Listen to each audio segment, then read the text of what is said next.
Mezhep üzerinden bölemediler. Meşrep üzerinden bölemediler. Terör örgütleri üzerinden parçalayamadılar. Ekonomi üzerinden yıkamadılar. Artık atacak kurşunları kalmadı.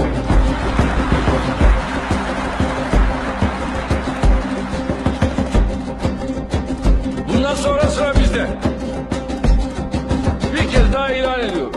Türkiye savunma durumunu terk edip hücum pozisyonuna geçmiştir. Başaramayacaksınız. Milletimizi bölemeyeceksiniz.